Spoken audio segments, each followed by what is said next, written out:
Right, Viv, I'm talking to you. Are you on the line with me? I'm on the line. Hello, can you hear me? I can hear you. That's great. I'll turn up the volume a little bit. Okay, I'm talking to Viv Keenan, our local resident weaver and a well-established artist. Hello, Viv. How are you surviving the rain over there? Managing to get through it. It's actually stopped over here now, which is nice. Good, because we had actually originally planned to have you here in the studio with us, but looks like the river's flooded and you can't even get out of the drive. Is that right? I haven't been down to have a look, but it was raining pretty heavily, so it's probably a little bit flooded. So having said that, I've just had two lots of people through the studio here, so they got through. So,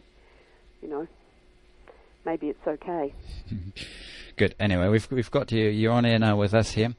And look, I ask you to talk to me a little bit about what's it like to be a weaver. Mm-hmm. Tell me, how long have you been weaving as a profession? Well, doing the type of work that I'm doing at the moment, I started in about 2001, but through the 1980s I was a full-time basket maker.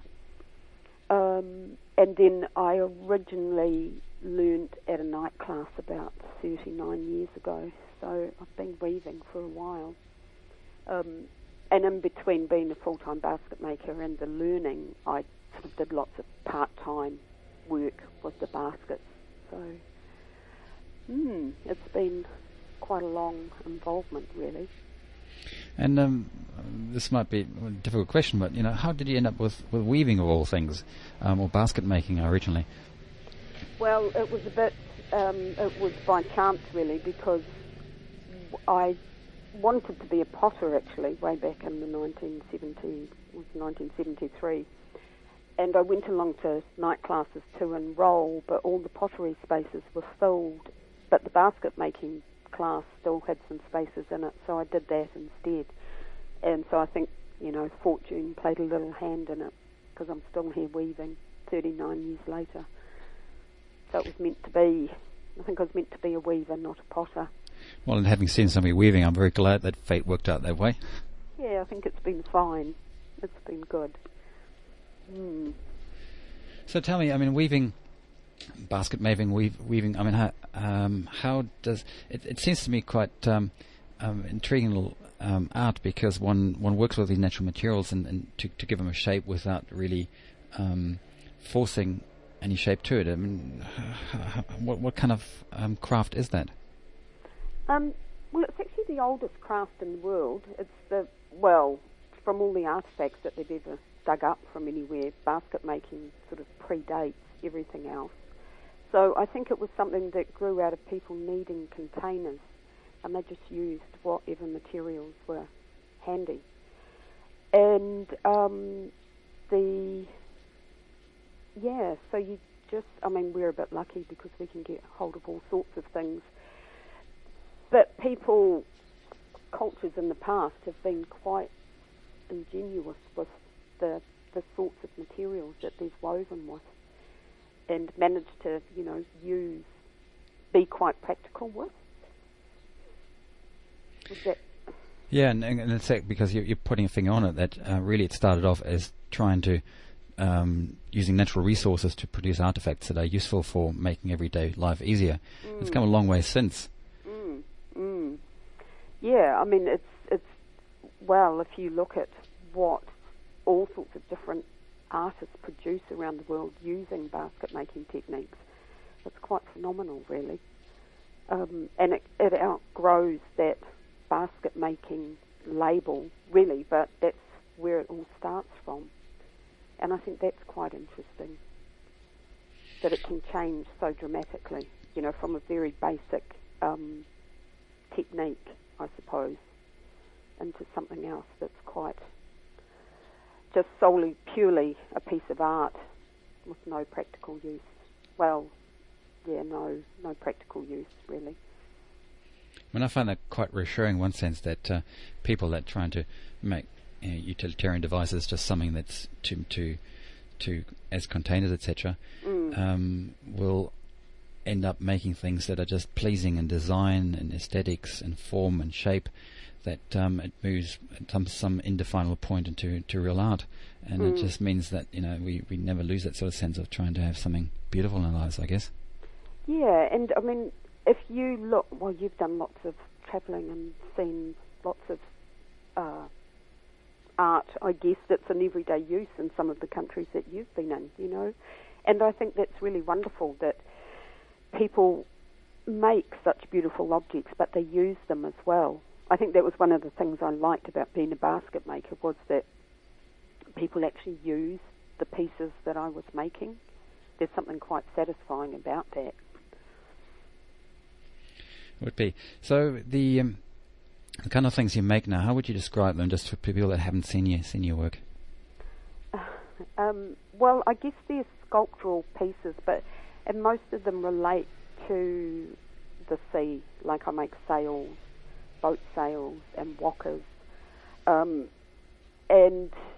I guess that's a reflection on the fact that I've always lived by the sea, and it does become part of you. But a lot of what I do now is made out of recycled copper, and a lot of it's woven, but I'm also making pieces out of sheet copper, so they're just pieces that are stitched together rather than woven together. Yeah, and I really like that stitching. I love weaving as well, but I like the idea of stitching things together or binding things together. And I guess when you're weaving, you're binding all those elements together as well. So it's just a continuation of that, really. And in terms of the people that kind of come and look at your work and walk away with pieces that they like, what kind of feedback do you get? What appeals to people that buy your art? Well, I guess people are just, I think they're looking for something that's, a beautiful shape maybe, or it's a piece that connects them to something else that happens in their lives.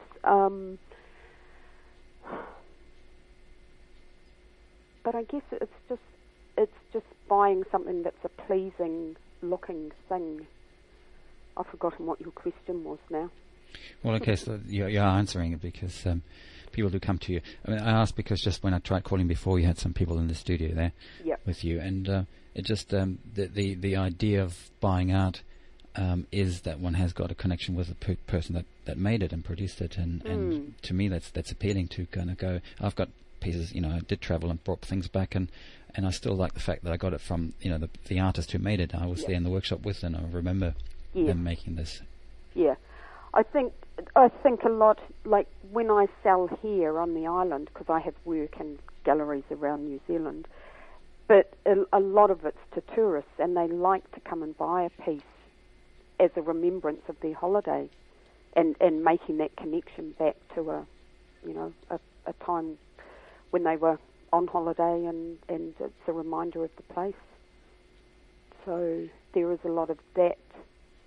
There's that element as well as the fact that they're just buying something that is, beautiful, perhaps, hopefully. And this making art, is that your son makes arts and crafts as well, doesn't he? He does, yeah. My son makes, he carves. He's a wood carver, and he makes laminated surfboards at the moment. That's his thing at the moment. And I think once you get into that world of making things and being creative, if you can make that your lifestyle, then it's a very good way to live. And I think also, if it is your lifestyle and that's what you're focusing on, your work really evolves. And I know my work has enormously since 2001. It's changed quite dramatically, but it's still, I think it all still connects back to its origins in some way. I'd like to ask a little bit more about that world of artists that you talk about, but I just want to take a quick break, and then we'll come back and tell me a bit more about that. Also, your involvement, because you have you live and have worked, as you say, you're exhibiting around the country. So we'll come back in a moment and just take a break here. Okay.